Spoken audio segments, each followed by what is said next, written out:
to my channel. If you're new around here, I'm Taylor.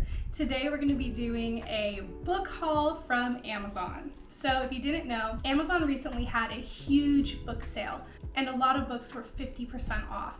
So naturally I was like, run to Amazon to place an order. I actually had to actively stop myself from spending $120 on books, but I spent at least half of that, let's just say. However, I got so many books for $60. So without further ado, let's get into it. All right, so lots of packages to start, but first let's go with a couple of hardbacks. So a little something about me, I prefer soft-bound books. Andrew always makes fun of me because I don't call it right. I always say softback and hardback, but he's like, no, it's not right. I don't even know what it actually is, but anyway, you know what I'm saying, so that's just how I prefer to say it. So I do prefer a book that I can really bend and get into, but they only have some hardbacks, so here we go.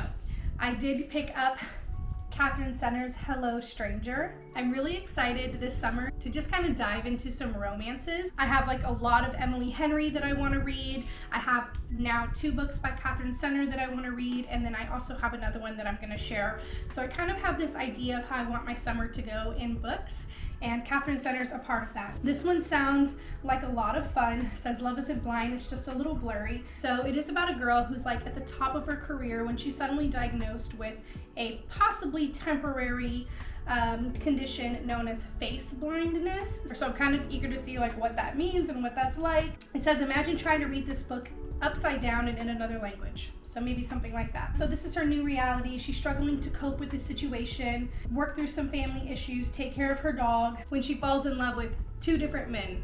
So we'll see how that goes. If you read it, let me know in the comments below how you liked it. Please, no spoilers. And then I also picked up the reappearance of Rachel Price. I have been in my thriller era, and so this is probably going to be one of the first ones I read in June, just because I'm still kind of tapering off from that. Or I'm thinking I might table the thrillers. We'll see how I'm feeling. Jump into my summer romance, June, July, August, and then pop back in September to thrillers. But I just don't feel ready to walk away from them just yet. But this one is supposed to be really, really good. I've heard nothing but good things about it. This is the same author that wrote A Good Girl's Guide to Murder, which is also on my TBR. So it's about a girl who, when she was younger, one of her friends disappeared. She was the only witness, but she has no memory of it. The case is being dragged up from the past when the family agrees to a true crime documentary. She can't wait for the filming to end and her life to get back to normal, and then the impossible happens. Rachel Price reappears and life will never be normal again. So, what? That sounds crazy. That sounds really good. So, can't wait to get into that one. If you read this one, let me know in the comments below how you liked it. A little Starbucks break. I'm slowly starting to reintroduce a little bit of caffeine into my life, just because I haven't had caffeine in years, but lately I'm dabbling a little bit. I won't drink that whole thing, but a little bit. I kind of miss it. I kind of miss some coffee every now and then. We have You Have a Match by Emma Lord. This is a part of Reese's Young Adult Book Club. I'm excited to read this one too. This is also going to be in that summer romance vibe, or my summer romance era. My husband always laughs when I say stuff like that. But anywho, this one is about Abby. She signs up for a DNA service mainly to give her friend and secret love interest Leo a nudge. After all, she knows who she is already. Then she finds out she didn't know she's a younger sister when the DNA service reveals Abby has a secret sister who happens to be a shimmery-haired Instagram star. It's hard to believe they're from the same planet, never mind the same parents. Especially considering Savannah, Queen of Green Smoothies, is only a 1.5 years older than Abby herself. So obviously, what does she do? They meet up at a summer camp and figure out why Abby's parents gave up Savvy for adoption. This is kind of giving Parent Trap vibes.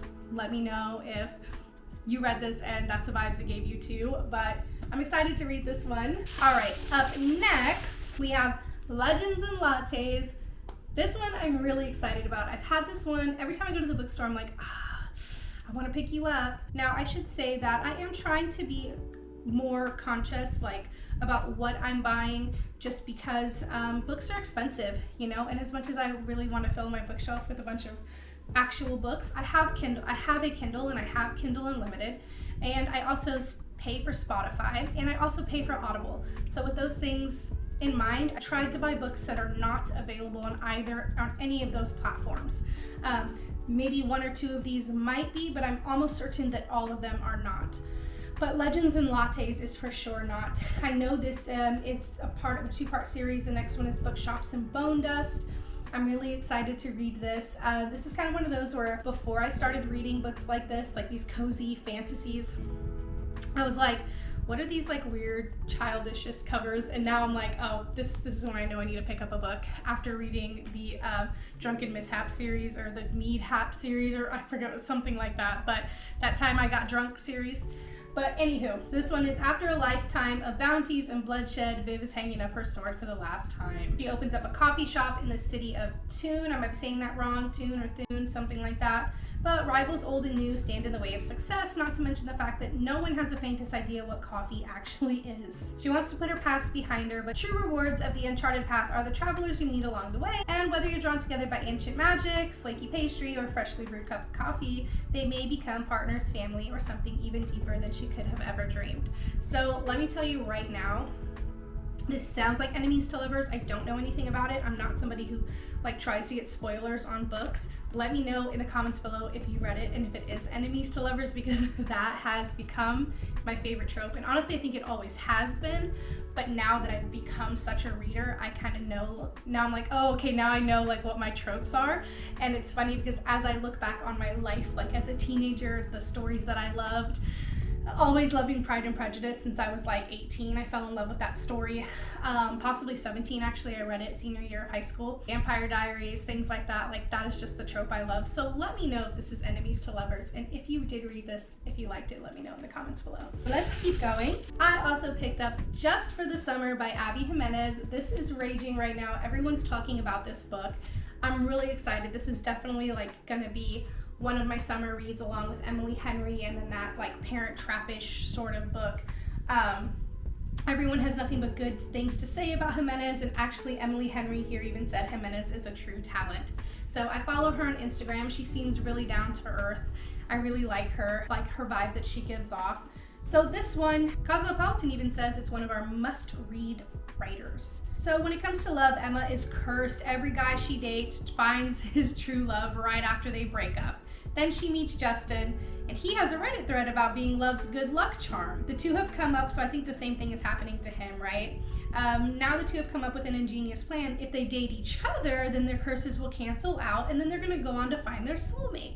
Only Justin wasn't supposed to be so unbelievably cute and hilarious. So this sounds like a lot of fun. I also love this trope. There's a movie on Netflix that I watched with Emma?